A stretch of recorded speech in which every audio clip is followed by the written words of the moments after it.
Hey kids, Coach Robert here. This is going to be the second video in the series that I call Where to Put Your Pieces. In the first video we looked at the knight, and in this video we're going to look at the bishop. So the idea here is that in most games you have things that are expected to be in the right place at the right time. So we talked about if you play baseball and there's a ground ball hit to shortstop, you expect your first baseman to run over to first base to catch the throw. If the first baseman is chasing down the ball or running out to right field, he's not in the right place. If you play a game like football and you hike the ball and you're the quarterback, you expect your wide receiver to run the correct route.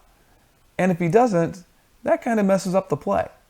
And so just like that, in chess, you expect your pieces to be in certain places because that's where they're going to control the most area of the board and do their job the best.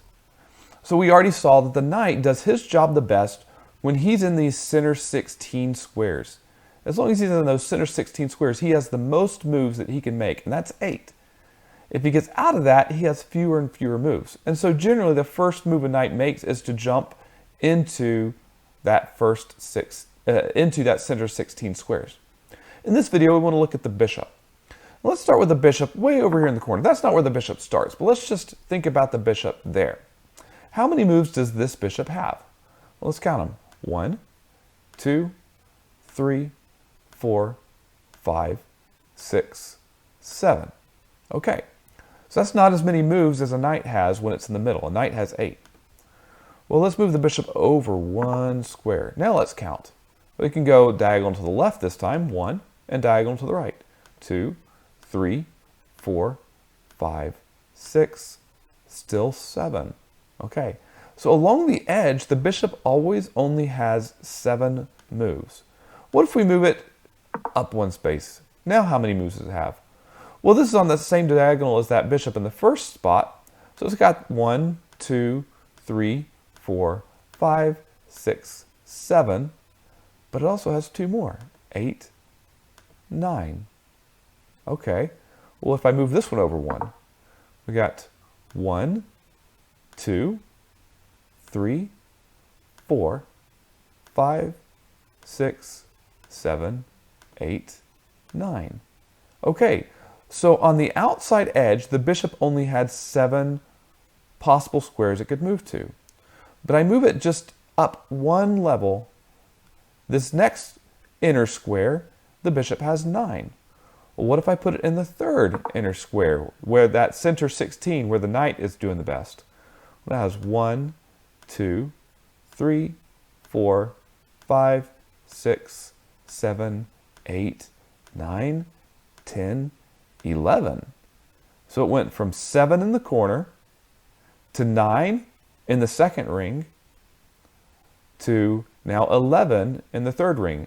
And just so you see what I'm saying is the first ring is marked by these corners, right? The second ring is 1 tighter. And so now we're looking at the third ring. And when the bishop is in the third ring, it has 11 moves. What if we put the bishop in the fourth ring, that center 4? 1, 2, 3, 4, 5, 6, 7, 8, 9, 10, 11, 12, 13 squares. Okay, so you see the bishop gets stronger and stronger the closer it gets to the middle of the board.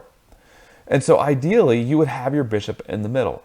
Now, practically, it's hard to get your bishop to the middle of the board right off the bat because you think about where it starts. Your bishop starts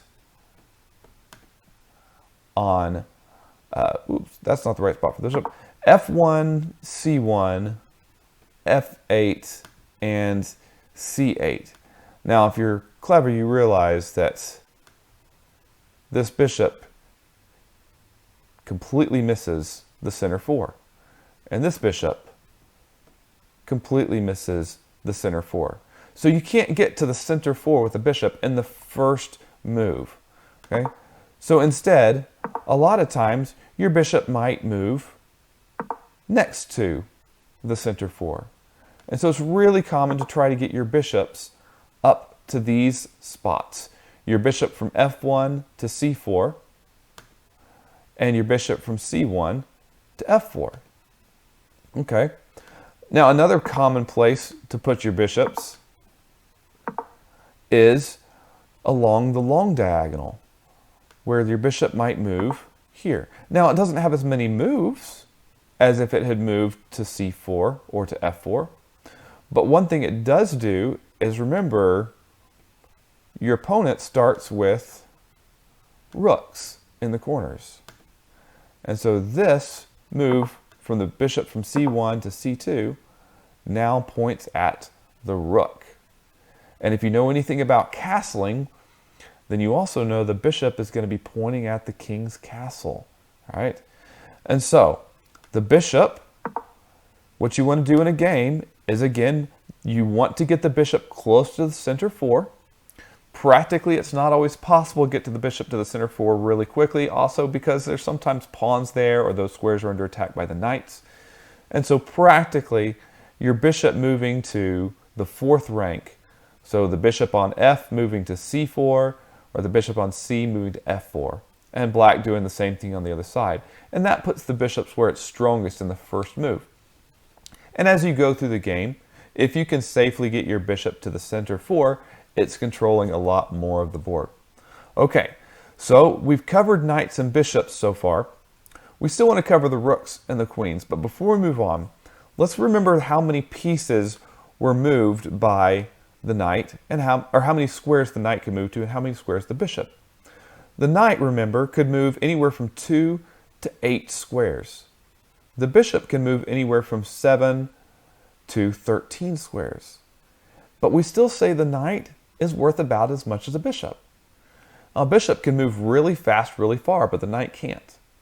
But keep in mind, the bishop can only stay on one color square. If this bishop starts on the dark squares, it will be stuck on the dark squares the rest of the game. If it starts on the light squares, it's stuck on the light squares for the rest of the game. Whereas your knights can change color squares every single move. And so that's why the knights, that's the advantage a knight has over a bishop, is that it can hit every square on the board. The advantage the bishop has over the knight is it can hit more squares at once, and it can travel faster. All right, so next time we'll go into rooks, and after that we'll get into the queens and eventually even the king. All right, see you later.